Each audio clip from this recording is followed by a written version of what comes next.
오늘은 나의 어머니와 나의 동생들입니다. 이 소유격에 대한 이야기를 오늘 나누려고 합니다. 나의. 그럼 거기에 뭐도 들어가 있겠어요? 나의 아버지, 나의 형들, 나의 누나들입니다.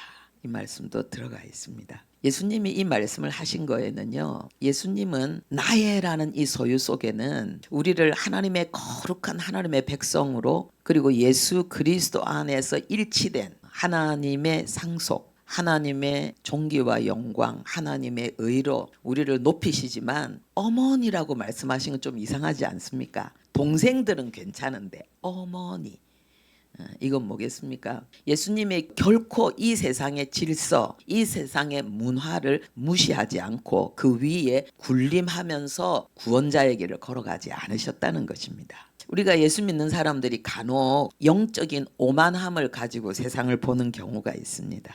그래서 하나님이 허락하신 세상의 일반 은총들, 그 은총 속에서 겸손하고 진실하고 구원의 축복은 없지만은 죄사함과 천국의 복은 없지만은 그러나 이 땅에서 하나님의 복을 누리는 이 세상의 수많은 사람들을 향해서 오만하게 군림하려고 하는 경우가 있습니다. 나는 예수 믿고 구원받아 천국 간다. 나는 하나님을 아는 자다. 하나님의 자녀다.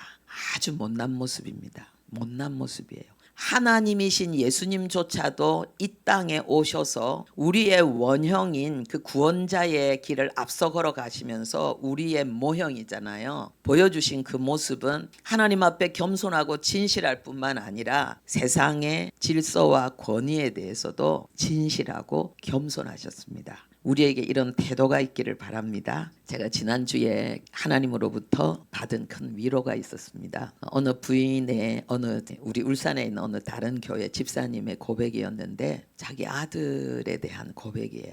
종현인 것 같은데 그 아들 이름이 이분이 결혼하기 전에 대학 졸업하고 자기가 하는 모든 일이 너무 승승장구해서 눈에 보이는 게 없었다고 합니다. 남편도 그렇게 성공적인 그런 모습으로 둘이 만나서 성공만 향해 나가는데, 그러니까 결혼도 늦게 했대요. 근데 그 결혼해서 낳은 아들이 장애를 가지고 있는 거예요. 한쪽 눈은 안 보이고 한쪽 눈도 굉장히 겨우 보는, 그리고 지적인 장애도 있고, 그런데 그 아들 덕분에 내가 사람이 됐다라고 말씀하신 게, 다른 아이는 없어요. 그 아들밖에 없어요.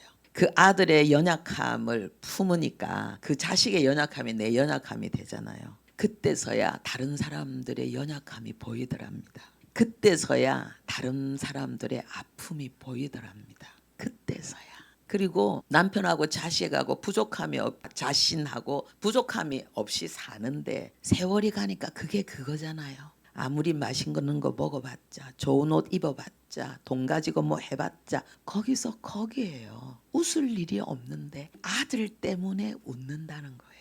그리고 그 아들 때문에 또 신앙을 갖게 되고 그 교회 공동체 안에서 또 목사님이 또 이 아들을 소중히 여기고, 그래서 또 축복 기도도 또 많이 해주시고, 제가 그 얘기를 들으면서 교회가 천국이다. 그리고 정말 고난이 축복이다. 선물이다. 그 아이가 엄마 아버지 영적으로 철들라고 그 고난의 길을 걸어가는 그 아이의 삶이 무가치할까요? 세상에서 누리는 것이 단 줄 알고 기고만장했던 그 엄마 아빠의 영혼을 살리기 위해서 희생한 그 아들의 삶이 가치가 없을까요? 우리가 너무 인본주의에 쩔어서, 세속에 쩔어서 팔복을, 진짜 복을 복이라고 생각 안 해요. 팔복이 뭡니까? 하나님께 복받은 사람은 심령이 가난합니다.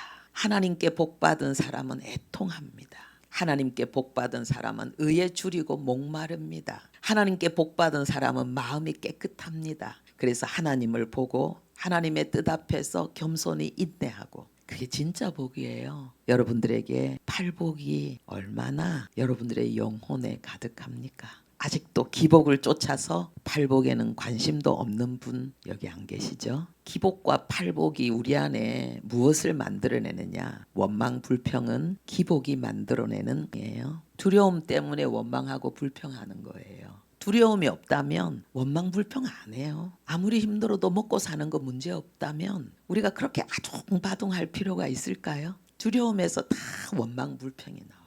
하나님에 대한 신뢰에서 원망하고 불평해야 될 모든 상황이 더 큰 감사와 감격으로 나와요. 제가 지난주에는 하나님으로부터 좀 특별한 시간이 있었는데 제 사랑이 제 속에 상처와 짬뽕이 돼가지고 이게 물이 호스로 이렇게 저수지의 물이 호스를 통해서 우리 가정에 들어오면은 홍수가 되고 생수가 되잖아요. 근데 물이 그 호스 밖으로 터져 나오면 뭐예요? 재난이 되잖아요. 빨리가 터져버리잖아요. 그렇죠? 아무리 좋은 것도 하나님의 은혜도 하나님의 사랑도 성령의 인도하심을 따라가야 되고 하나님의 말씀 안에서 순복된 겸손한 심령 속에서 절제되어져야 되는데 그것을 터뜨리고 뛰어나오면 사랑이 내 상처하고 짬뽕이 되고 사랑이 내 이기심과 야망과 짬뽕이 되면 분명히 사랑인데 이상하게 사랑이 아닌 것처럼 돼버려요. 그래서 제가 그런 시간이 저에게 잠깐 있어서 제가 하나님한테 호출을 받아가지고 마음이 불편한데 왜 마음이 불편할까 깊이 기도하는 시간을 가지는데 하나님은 그걸 가르쳐 주셨어요. 네 사랑이 네 상처하고 짬뽕이 됐다. 네 사랑이 네 야망과 짬뽕이 됐다. 여러분 다 알아듣죠? 짬뽕이 무슨 말인지 알아듣죠? 먹는 짜장면 짬뽕이 아니고 완전히 뒤섞여 버렸다는 거예요. 썩히지 말아야 될 것이. 그래서 제가 하나님 나 이 상처 없는 줄 알았어요. 상처가 있다는 것은 야망이 있기 때문이잖아요. 야망 때문에 상처가 있는 거예요. 야망이 없는 사람은 상처가 없어요. 왜냐하면 필요 없는 것 때문에 뭐 상처받을 일이 있어요. 내가 그걸 추구하지 않는다면 진짜 상처 안 받는데 하나님 나는 그 야망도 다 사라진 줄 알았고 그래서 나에겐 그 상처가 없는 줄 알았는데 있었네요. 그래서 하나님 죄송해요. 어쩌겠어요. 이거 하나님께 맡깁니다. 할렐루야. 예. 그런데도요 맡긴다고 생각을 했는데 오랫동안 마음이 아팠어요. 이유를 알 수 없어요. 내가 왜 아픈지 몰랐어요. 그냥 아파서 큰 참을 많은 시간을 끙끙대고 나니까 그냥 치료가 됐어요. 할렐루야. 내가 하는 게 없어요. 그냥 인정하고 그냥 아프면은 그냥 끙끙대고 그러다 보니까 그게 정말 사라지고 그리고 하나님의 위로가 그 뒤에 얼마나 치유와 회복의 그런 은혜가 넘치는지 제가 오늘 그 마음으로 그 감사와 편안으로 여러분을 대하고 있습니다. 그 제가 앞에 이야기한 그 종현이 엄마 아빠는요 그 아들 때문에 슬프기도 하고 기쁘기도 하고 그게 아직은 섞여 있는데 근데 기쁨이 그 슬픔을 압도하고 있다는 거예요. 할렐루야. 엄마니까 자식이니까 뭐를 걱정하냐 하면은 자기 남편과 자기는 오직 꿈꾸는 거 하나라는 거예요. 내가 죽고 난 다음에 이 종현이를 돌볼 수 있는 우리 아들을 돌볼 수 있는 그런 어떤 그 무엇을 만들어 놓고 죽는 것 그게 소원이라는 거예요. 이게 하나님 마음이에요. 하나님이 우리에게 주신 마음이 종현이 부모 못지 않겠습니까? 하나님 모든 걸 책임지셨어요. 하나님은 모든 것을 책임지시고 우리에게 아무것도 염려하지 말라. 아무것도 두려워하지 말라. 그리고 하나님이 다 채우시겠다. 당자 아버지가 그 엄청난 못난 모습을 하고 완전히 실패하고 아버지의 불명예가 되어서 참 못난 모습으로 돌아왔지만은 아버지가 그 아들을 완전히 끌어안고 기뻐하기만 한 이유가 뭘까요? 그 아들이 아버지의 목적이기 때문에 근데 목적 삼은 그 아들이 훌륭하게 되고 위대하게 되고 영광스러운 것이 되기 때문에 그 아버지는 그 아들이 겪어야 될 과정 때문에 그 아들이 깨닫고 그리고 훌륭해지고 영광스러워진다면 그 아들이 어떤 걸 겪어도 괜찮다는 거예요. 아버지는 하나도 변한 적이 없어요. 그 아들이 아버지를 떠날 때나 세상 가운데서 허랑방탕하고 자빠지고 뒤집어지고 깨져서 비천한 모습으로 돼지똥 냄새 풍기면서 돌아온 그 아들의 모습을 볼 때나 아버지는 하나도 변한 게 없어요. 똑같아요. 떠날 때도 제 가운데 있을 때도 돌아왔을 때도 아버지는 똑같아요. 우리가 하나님의 마음이 이렇다는 걸 알아야 돼요. 우리가 뭘 좀 잘하면 하나님이 흐뭇해가지고 기뻐하시고 그래 뭐 좀 더 줄까? 이런 하나님이 아니에요.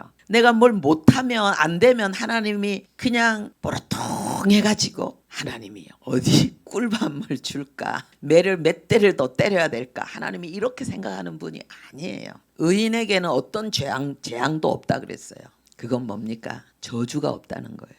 오직 하나님이 우리에게 허락하신, 하나님이 우리를 고생시킨 것이 아니라 그 고생을 허락하신, 이거는 영적 법칙이라는 거 아시죠? 자연 법칙처럼 영적 법칙이 있는 거예요. 그것은 오직 미움의 표현이 아니라 하나님의 사랑, 성실한 사랑의 표현이에요. 우리를 사람 만들려고 하는. 여러분 사람 만들어지고 있습니까? 종현이 엄마 아빠처럼 그렇게 고난을 선물이라고 고백하면서 기뻐하고 있습니까? 할렐루야. 예수님이 나의 어머니, 나의 동생, 하나님이 구약시대 많은 부분에 나의 백성이라 그랬어요.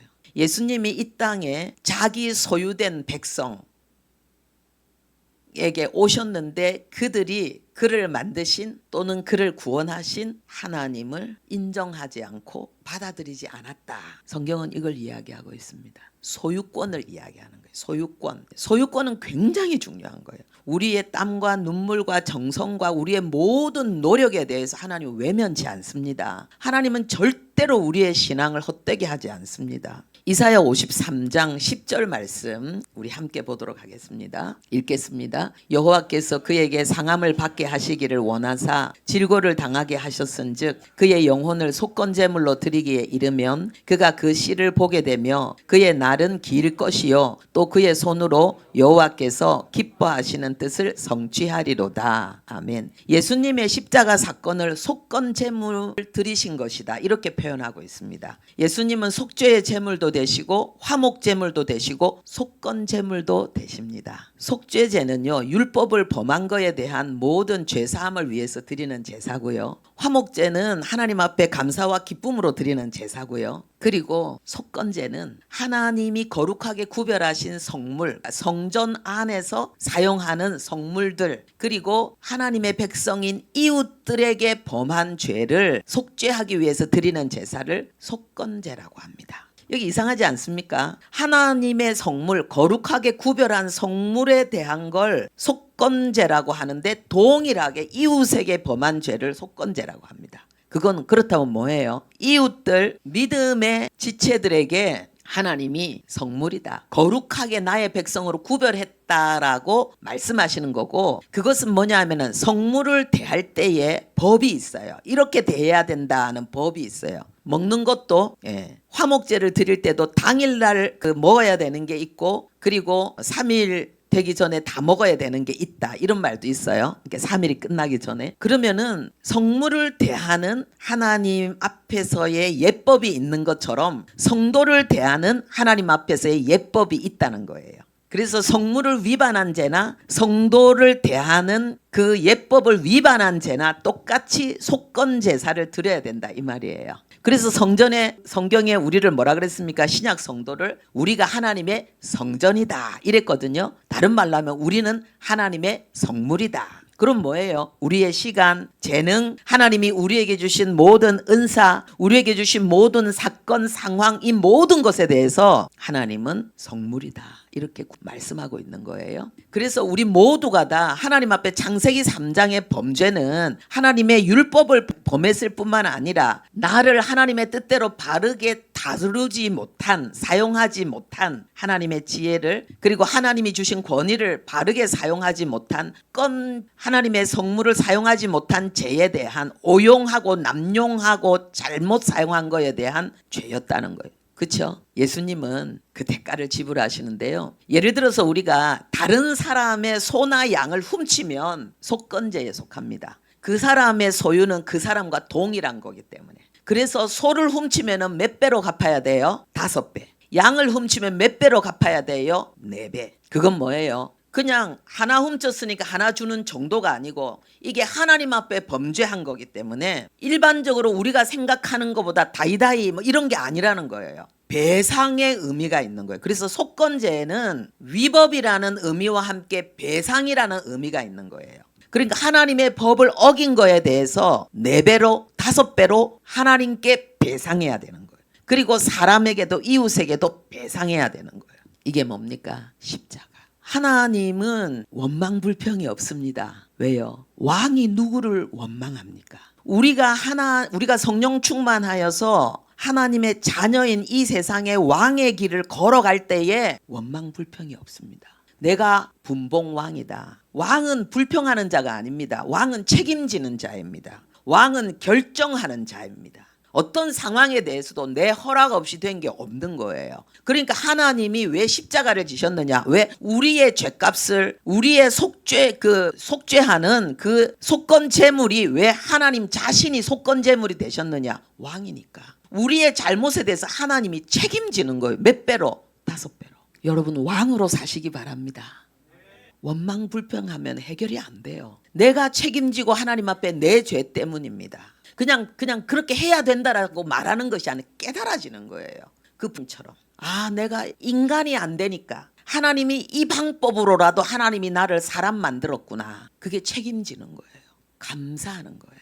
그래서 그 아들의 연약함까지 이제 육신의 부모로서 책임지려고 노력하는 거. 이게 하나님의 사람의 모습입니다. 여러분 결단하셨으면 참 좋겠어요. 내 평생에 어떤 원망도 불평도 없으리라. 할렐루야.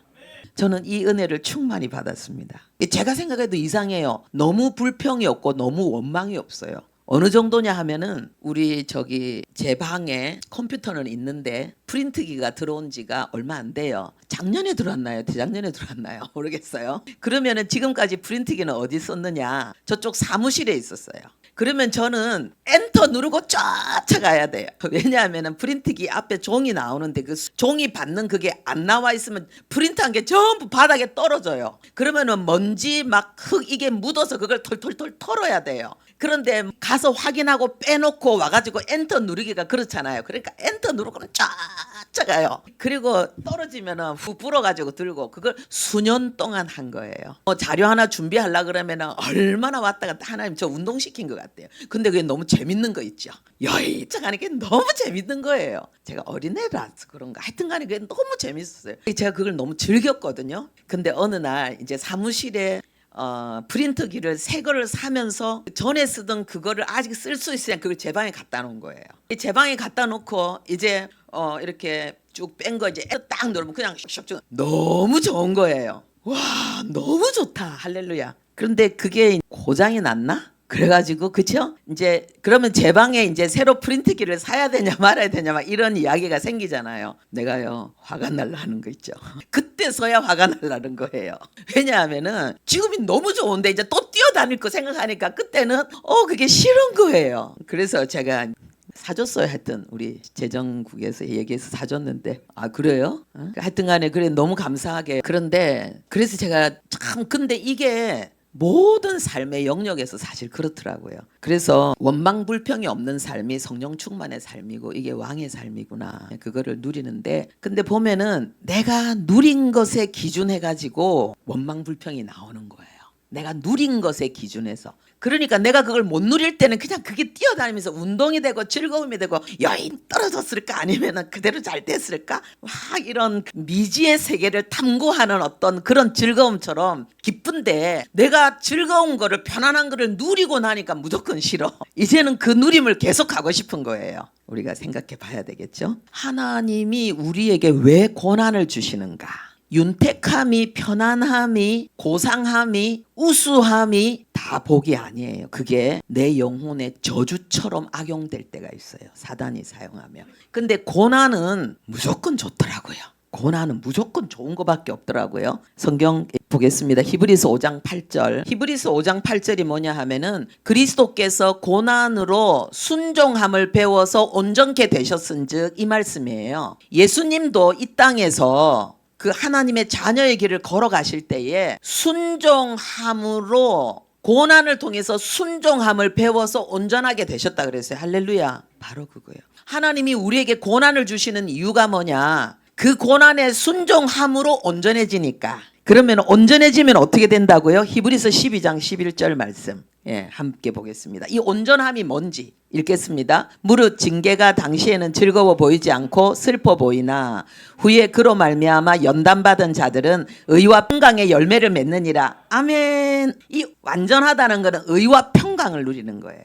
이 의는 언제든지 성경에서 의는요, 믿음으로 행하는 걸 이야기한다고 여러분 적용하십시오. 믿음으로 행하는 거. 그 다음에 평강, 하나님의 평안이 넘치는 거예요. 무엇을 통해서? 연단을 통해서. 징계는 저주가 아니에요. 이 연단이라는 말은 금을 이렇게 정련하는 그런 연단이 아니고 훈련, 연습을 이야기하는 거예요. 훈련과 연습. 그러니까 하나님의 말씀에 순종하는 훈련, 하나님의 말씀에 순종하는 그러한 연습을 계속 하는 걸 통해서 뭐가 넘친다? 믿음의 삶을 살 수 있고 평강이 이루어지는 거예요. 열매를 맺었다는 것은 그 결과물이 이미 완성되어졌다는 거예요. 천국을 누리는 거죠.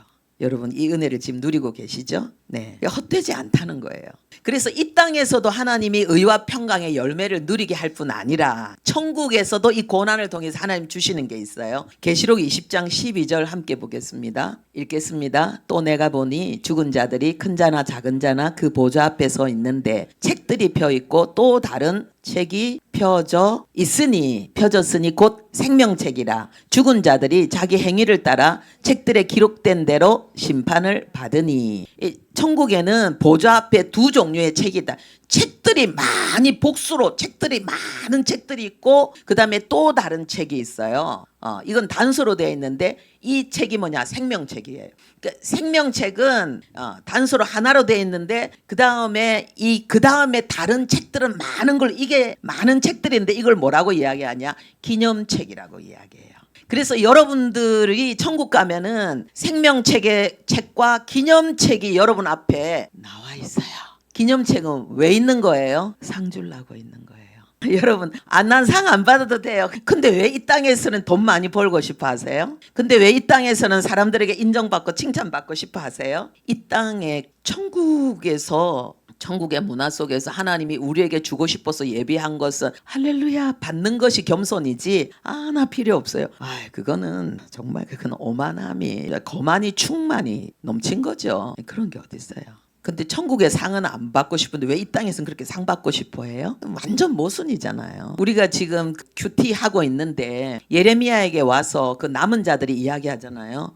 우리가 지금 애굽에 가고 싶은 거죠. 근데 바벨론으로 가야 될지 애굽에 가야 될지 여기 남아 있어야 될지 애굽에 가야 될지 하나님의 음성을 좀 당신이 들려주세요. 우리가 순종하겠습니다. 그랬잖아요. 근데 그들이 순종했나요? 여기에 남아 있으라라고, 애굽에 가면 안 된다라고 이야기하니까는 당장 뭐라 합니까? 너 거짓말쟁이야. 하나님의 음성이 아니고 네 발락의 충동에 따라서 다른 사람 얘기 듣고 뭐 찌꺼리면서 하나님 말씀이라고 지금 거짓말 치고 있잖아. 사기치고 있잖아. 당장 나왔어요. 그들이 뭐 했어요? 자기 속에 악을 몰랐던 거예요. 자기들은 그냥 하나님 말씀에, 왜냐하면 예레미야를 통해서 하나님이 바벨론에 끌려간다는 예언이 성취되어지니까 예레미야 쓰임 받네, 하나님 쓰시네라고. 그 다음에 우리도 그럼 예레미야에게 한번 물어볼까 했는데 입장 싹 바꾸잖아요. 왜 태도가 바뀌었을까요? 자기들은 애굽 가고 싶거든요. 근데 자기들이 애굽 가고 싶어서 하나님의 말씀에 순종 못할 그런 수준이라는 걸 자기들은 몰랐던 거예요. 우리가 하나님의 말씀에 순종하는 것 같고 실제로 순종하는 부분도 있지만은 내 생각과 다를 때 올라오는 거, 말씀에 순종 못하는 삶이라는 걸 나타내고 있는 거죠. 아직 하나님 앞에 드려지지 않은 부분이, 굴복되지 않은 부분이 있다는 걸 나타내는 거죠. 그걸 점검해 주시는 게 하나님의 은혜입니다. 그래서 우리가 하나님께 이 고달픈 생애 동안에 믿음의 길을 가는데 하나님이 복 달라는 걸 안 주고 고생만 주는 것 같은데 그게 고생이 복이에요.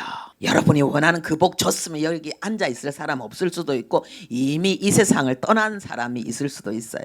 우리 남편이 저하고 같이 사는 게 힘들다고, 내가 괜히 당신 만나가지고, 그러니까 이게 사부의 길이 쉽지 않잖아요. 그럼 제가 뭐라 그러냐면, 아이고 나 만났으니까 지금까지 살아있지, 이만큼이라도 살지, 안 그러면 당신 벌써 이 땅을 떠났을 수도 있다고 큰 소리 뻥뻥 칩니다. 농담 아니거든요. 저도 그래요. 나도 하나님 안 만났으면 내가 지금 살아있을지 없을지 저는 벌써 죽었을 거라고 생각해요. 그러니까 하나님 은혜로 살고 있는 거예요.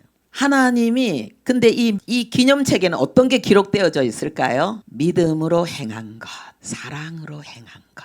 딱 그 두 가지로 정리하세요.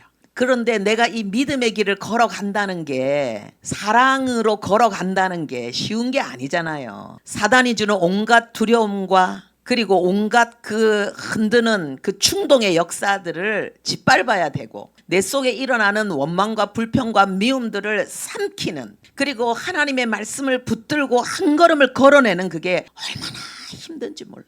정말 죽을 힘을 다해서 한 걸음을 내딛는 그 걸음이잖아요. 그런데 하나님은 어떻게 하신다고요? 기념책에 기록한다 그랬어요. 시편 56편 8절 한번 볼까요? 읽겠습니다. 나의 유리함을 주께서 계수하셨사오니 나의 눈물을 주의 병에 담으소서. 이것이 주의 책에 기록되지 아니하였나이까. 유리방황하는 거예요. 길을 찾지 못해서 헤매고 있으면서 흘리는 내 눈물을 하나님이 한 방울도 남김없이 주님의 병에 담으시고, 그것도 모자라서 그 모든 나의 고통과 단식과 그냥 세상으로 가버리면 되지. 근데 갈 수 없잖아요. 힘들어도 이 길밖에 없다는 걸 아니까 고통하면서도 그 방향에서 멈춰 있더라도 그 방향에서, 그리고 죽을 힘을 다해서 한 걸음 내딛는 이 고통에 대해서 하나님은 우리의 눈물은 담고 우리의 그 걸음을 기록하신다. 이것이 기념책을 채우는 거예요. 할렐루야. 여러분, 기념책에 얼마나 많은 내용이 써 있을 거라고 생각하세요? 이 땅에서 인정받고 칭찬받고 대접받고 그거 못하면은 아마 기념책은 더 커질 거예요. 할렐루야. 더 커질 거예요. 내 성질대로 팍 해버리면 좋을 것 같은데, 목에 힘주고 막 교회 와서 막 인정받았으면 좋을 것 같은데, 그거 쓸데없는 거예요. 이거잖아요. 여러분, 이걸 통해서 특별히 제가 나누고 싶은 건 뭐냐면, 누가 지금 나의 삶에 대해서, 내 눈물에 대해서 지금 깊은 애착을 가지고 있는 거예요? 하나님이. 우리가 애 낳으면 그러잖아요. 배 부를 때부터 사진 찍잖아요. 그죠? 볼록한 거 그거 막 자랑스럽게 사진 찍잖아요. 저는 결혼하기 전에는 이 배불러가지고 창피해서 어떻게 길을 걸어가나 생각했는데, 애를 가지고 나니까 그냥 다녀지더라고. 그냥 그런 게 어디 있어요. 그런데 참 요즘은 얼마나 좋냐 하면 막 사진만 찍는 게 아니라 동영상까지 찍어요. 어떤 분들은 애기 어렸을 때 뭐 물건 옷 이런 거 다 준비하고요. 어떤 사람은 막 글을 써. 결혼할 때 선물을 이런 거 주더라고. 그거 다 누구 닮은 거예요? 하나님 닮은 거예요. 하나님이 그거 다 하고 있다니까는요. 천국에서 여러분 기록만 하겠습니까? 비디오로 다. 어떤 목사님이 자기가 목사가 되기 전에 남편이 돌아가셨어. 그래가지고요, 그때는 교회를 다녔거든요. 그래서 예배당에 아무도 없는데 밤새 앉았고, 이제 남편이 죽고 나니까 내가 어떻게 살아야 싶으니까 막 통곡하면서 우는데, 하나님이 비디오를 확 열어주시는데, 자기가 입으로 쫓아대면서 잘못한 죄, 자기는 그런 죄 없는 줄 알았어요. 여러분, 남편 죽고 난 다음에 예배당 와서 밤에 철야기도 할 정도면은 보통 기도의 사람 아니죠. 그죠? 기도 대장 1등, 교회 열심 1등, 하나님을 향해서 얼마나 기도하고 지금까지 달려왔는데, 근데 하나님이 비디오를 쫙 열어주시는데, 아이고, 입으로 그랬잖아. 네가 한 모든 말에 대해서 하나님이 심판한다 그랬잖아요. 그게 다 보이는 거. 하나님 그거 쫙 보여주시는데, 세상에 나는 다 잊어먹고 있는데 하나님은 그걸 비디오로 다 촬영해놨네. 아이고, 이분이 자기 입을 쥐어뜯으면서 얼마나 이분이 회개하고, 그리고는 하나님 앞에 둥글고, 그리고는 얼마나 불을 세게 받았는지 목사님이 되셨어요.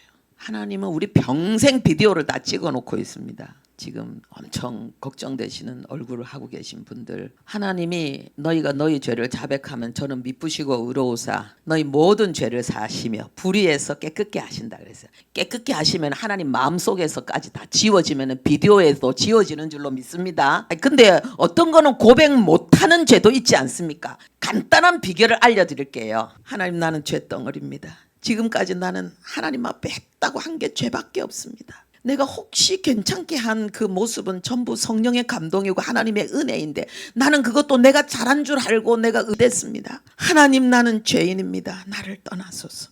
떠나소서까지 하면 안 되고, 하나님 그 고백을 하시기 바랍니다. 여러분 이게 바리새인의 기도와 그 다음에 어느 그 죄인의 기도 딱 예수님이 비유해서 설명하신 거 아시죠? 그게요, 예수님이 누가 의롭다 인정함을 받았느냐, 누가 그 기도를 하나님이 받으셨겠느냐, 이 말씀은요 우리 일생에 대한 이야기예요. 우리 일생에 대한 이야기예요. 여러분은 나는 하나님 나 이것도 있고 이것도 있고 이것도 있고 이것도 있고 이것도 있고 지금 그렇습니까? 그러면 여러분 지금 바리새인의 자리에 있는 거예요. 그런데 하나님, 내가 하나님 앞에 내가 받을 수 없는 은혜를 받고 있습니다. 하루하루가 나에게는 기적이고 하루하루가 나에게는 선물입니다. 나는 숨쉬는 게 은혜이고 걷는 게 은혜이고 말하는 게 은혜이고 내가 만나는 모든 사람이 다 은혜입니다. 하나님, 내 삶에 이렇게 큰 은혜를 베풀어 주시니 감사합니다. 이 중심은 하나님이 받으시는 의인의 기도입니다. 여러분은 어떤 기도하고 있습니까? 억울합니까? 여러분의 삶이 억울합니까? 내가 이만큼 했는데 하나님 왜 나를 이렇게 대접합니까? 바리새인의 자리. 하나님, 내가 이렇게 부족하고 이렇게 못나고 이렇게 실수하고 잘못했는데 그래도 하나님이 나에게 이 많은 복을 주셨습니다. 내가 천국입니다. 내게 주어진 모든 게 천국입니다. 의인의 자리 어디에 서 계십니까? 야고보서 1장 9절에서 10절 함께 보겠습니다. 마지막입니다. 우리의 결론입니다. 함께 합시다. 낮은 형제는 자기의 높음을 자랑하고 부한 자는 자기의 낮음을 자랑할지니 이는 그가 풀의 꽃과 같이 지나감이라. 교회 안에서 당연히 이래야 되고 세상에서도 당연히 이래야 됩니다. 낮은 형제는 뭡니까? 이 세상적인 기준에서 낮은 사람은 나는 하나님의 존귀한 자녀다. 나는 하나님의 자존심이고 내가 하나님의 만족이고 내가 하나님의 의고 내가 하나님의 영광이다. 예수 그리스도로 말미암아 나는 가장 위대하고 영광스러운 최고의 존재다. 나의 높음을 자랑하고요. 부한 자는, 부하니까 뭡니까? 사장님일 수도 있죠. 훌륭한 업적을 한 그런 위인일 수도 있죠. 보통 이거는 어떤 단순한 경제적인 부를 이야기하는 게 아니에요. 자기 위치에서 성공한 사람들이에요. 그런데 뭡니까? 자기의 낮아짐. 이거 아무것도 아니야. 지금 이게 중요한 게 아니야. 이거는 그냥 지나가는 거야. 내 영혼이 하나님 앞에 어떠한가, 이게 더 중요한데 나는 아직 부족해. 이거 이야기. 아까 그 종현이 엄마가 뭐라고 합니까? 자기가 지금도 이제 사업을 하고 있는데 자기에게 직원들이 있는데요. 우리 이 직원들이나 나나 똑같다는 거예요. 이들이 같이 나와 같이 수고해 줬기 때문에 내가 지금 사장으로서 내게 돈을 벌고 있는 거지. 이들의 수고가 없다면 내가 어찌 있겠느냐. 여러분 식당에 가서 밥 먹을 때도요, 거들은 피우지 마세요. 여러분 돈만 있다고 밥 먹을 수 있습니까? 식당 없으면 밥 먹을 수 없고요. 옷 사면서도 거들은 피우지 마세요. 돈만 있다고 좋은 옷 입습니까? 누군가 힘들게 그 옷을 만들었고 유통되어졌고 여기 있기 때문에 내가 있는 거예요. 우리는 온 세상에 빚진 자이고 모든 사람에게 빚진 자이고 모든 사람을 나보다 낮게 여겨야 돼요. 지금 현재 그 모습이 그 사람의 전부가 아니에요. 그래, 눈에 보이지 않는 그 사람의 연단과 고난과 아픔과 하나님 앞에 어떻게 쓴 잔을 마시면서 눈물을 흘리면서 하나님이 쓰시는 기념책의 내용을 품고 지금 내 앞에 있는 그 사람. 그래서 하나님은요, 모든 사람을 나보다 낮게 여기라 그랬어요. 이제 찬양 준비하시고 우리 기도 준비할 텐데, 여러분이 뭔가 열등감이 여러분을 공격할 때에, 의기소침함이 여러분을 공격할 때에, 누군가 여러분을 인정해 주지 않고 부정적으로 비난하는 것처럼 느껴질 때 여러분 거기에 위축되지 마시고 여러분의 높음을 자랑하십시오. 나는 하나님의 나라의 존귀한 자다. 나는 부족함이 없다. 나는 위대한 인생이다. 내 몸은 하나님의 성전이다. 여러분, 질병이 여러분을 공격할 때도 예수 그리스도께서 내 병과 고통을 다 가져가셨다. 내 모든 필요는 주님이 다 책임지시고 돌보신다. 하나님은 나의 주인이시고 하나님 나를 책임지신다. 나는 예수님의 길을 걸어가고 있다. 나는 기념책을 쓰고 있다. 부동산, 천국에 부동산이 더 많아야지. 뭔가 조금 높은 뭔가를 가지는 분들, 그럼에도 불구하고 내 영혼은 어떠한가, 낮아짐을 고백하시기 바랍니다. 예수 그리스도 안에서 우리는 다 완전합니다. 우리는 부족하지만 연약하지만 하나님이 우리를 지금 만들어가고 계시고 그날에 우리가 주님 앞에 설 때는 우리는 완전합니다. 왜요? 우리가 하나님의 형상이니까, 하나님의 모습이니까 우리는 그 땅을 향해서 나가는 거예요. 그 길만이 하나님의 만족과 기쁨을 이 땅에서 누리면서 의와 평강을 누리는 거예요. 세상 것 다 가져도 의와 평강은 없어요. 그러나 아무것도 아닌 것 같은 우리도 하나님 안에서 하나님과 연합할 때 우리는 완전한 거예요. 아버지가 여러분을 다 고치시고 여러분의 영혼을 세우십니다. 우리 그 하나님을 찬양합시다.